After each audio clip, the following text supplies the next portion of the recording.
Hello and welcome to the Auto Loons channel. We are back again with some small reviews, looking at some more die-cast cars. Today we have the Dodge Viper GTS, but not just in one edition, but two. In the blue we have the 1998 Viper GTS, and in black with the grey decals and red rims we have the 2013 Viper GTS. Now the difference is that isn't a Hot Wheels 1:64. That is actually a 1:39 Maisto from the early 2000s, and this is a Hot Wheels 1:64 from a 2019 series production, multi-pack exclusive. We're gonna start with the 1998 Viper GTS.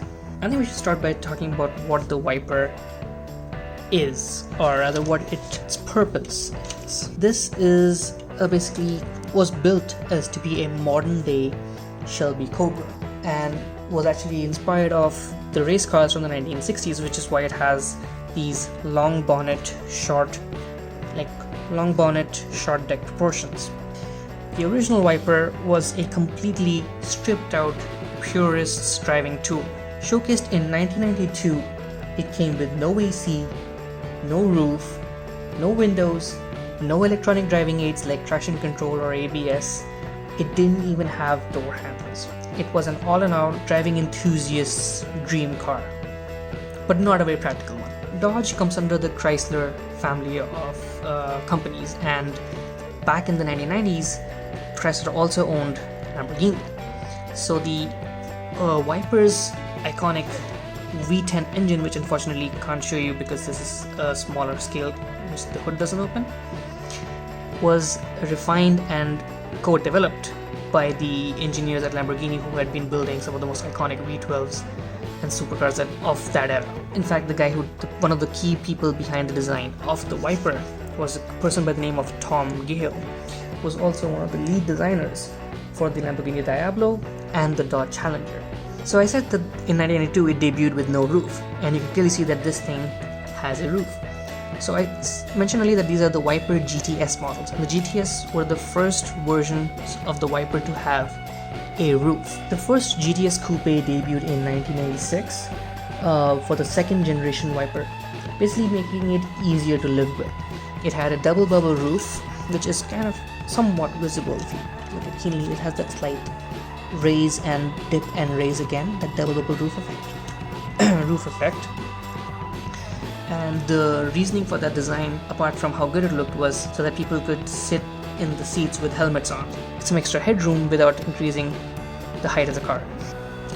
This particular model, the 1998 GTS Coupe, is a slightly facelifted version of the 96 GTS Coupe, and it also introduced few driving comforts like doors with door handles, the roof, few driving aids, even AC.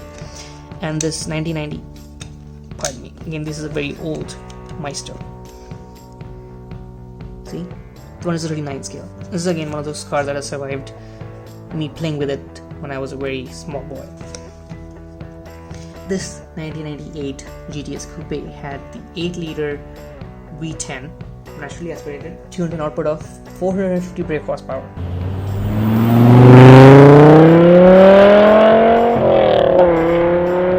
Apart from the cosmetic updates and the safety bits like ABS and comforts like AC and power windows, the GTS Coupe was actually lighter than the previous GTS Coupe. And Dodge kind of stuck with that ethos of making a lightweight sports car with a big engine up front, and with each passing generation of the Viper and the GTS Coupes, that they never strayed from that original idea and purpose of the Dodge Viper. Taking a look at this 1998 model, it has these almost retro 5-spoke silver rims. It has the classic go faster stripes. Unfortunately, in this model they don't go all the way down as they would on the real car, like till the front spoiler or down to the rear bumper. They just kind of end where the roof ends. But for a really old car and on the scale, the detailing is still nice with the headlamps. They really got the feel of the sort of integrated spoiler in there. It shows you the spare wheel behind the driver's head, The louvers just over the wheel arches, the air vents appear, and this was also actually an air vent, but somehow in this scale they didn't really make it as clear. I mean, as you can see, it's kind of indented, but you can also see that it's blocked off, so they didn't put any plastics like they have put here to suggest that it's an air vent. I originally thought it was just like a design for an emblem, whereas the actual logo is right here, that wiper symbol. Headlamps, again classic 90s, simple, do the job, nothing too fancy like these days cars. The doors are a bit, tightly hinged on this old model, not the best taken care of, I'll be honest with you. You can see the manual transmission, you can see the climate control dials, and it's almost racing inspired simplistic steering wheel. Bit dusty, but that's just part of keeping things out in the open for too long. And yeah, it's just like it's a decently detailed model for 1/39 scale, and I'm really glad I've been able to keep it in one piece through all these years. Yeah, not the best detailing, but you get a good idea of what this car was about. Especially love the fact that it's in this like almost iconic Dodge Viper blue with the white racing stripes.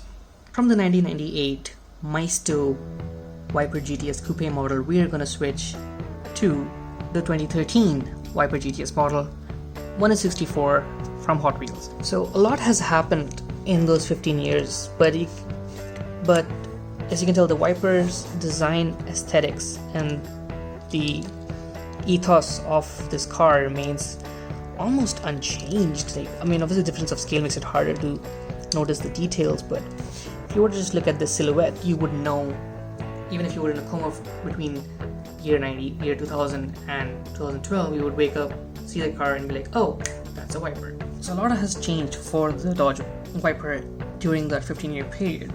First of all, this is the last Viper GTS Coupe, the last generation of the Viper GTS Coupe, because in 2009 Fiat had taken over Chrysler, who was going through a bad time financially, and around the same time as that takeover in 2009, Dodge announced to the world that they will be axing the Viper, but before they do, they're going to launch one last one, the 5th generation, or as some of the petrolheads call it, the Phase 15 Viper. This is the most sleek, the most refined, and the fastest version of the Dodge Viper built till date.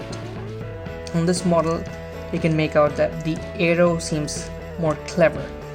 The bonnet scoops are pushed forward. The front scoop, the iconic front scoop, remains just ahead of that Viper decal. The Viper decal itself has evolved over time. The front lip spoiler is more aggressive. More scoops up here. This particular model doesn't feature any loops. It still has a side exit exhaust. Oh, actually, it moved the exhaust from back here to the side. It still has these air vents just integrated into these front arches. Short deck, long hood design remains. Integrated rear spoiler. More aggressive diffuser design. The detailing on this model isn't the best. It's just, but it is decent if you want to just have a collection of a Viper GTS. Again, interior detailing not great. Bright red, which isn't that surprising in a Viper, but doesn't give you a good look at any of the indents details or transmission or the console layout of the last generation Viper. This particular generation had an 8.4 liter V10, now producing 640 brake horsepower and 830 Nm of torque with a 6-speed manual. It was also the most clever Viper, considering it came with modern technologies like traction control, electronic stability control. The skin was made out of carbon fiber and aluminium to keep the weight as low as possible, and the GTS Coupe itself had a top speed of 332 km/h, and it could do 0 to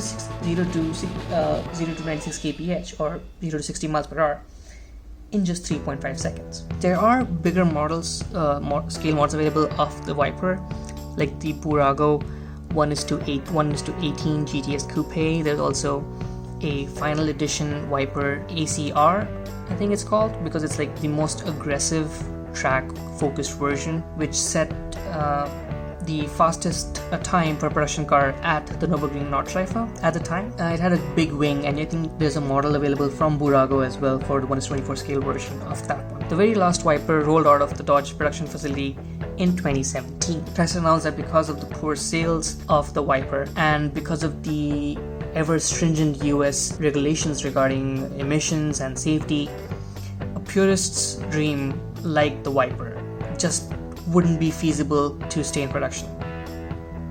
And that was that. That was the end of the Viper, and it wasn't the first time the Dodge Viper sort of left the scene. It had happened before when the times were tough. The Viper may be dead in the waters for now, but in the right conditions, this epic icon of motoring with its design, its performance, its commitment to the craft of racing and driving feel, the Viper could rise again. Who knows, just the way the Viper was a tribute to modern day iteration of the Shelby Cobra, we might have a modern day version of the Viper in the next 5 years. Okay, I hope you enjoyed it. Leave a like if you did. Let me know in the comments what you thought of the cars and the models. And subscribe for more content. I'll see you guys next time. Ciao.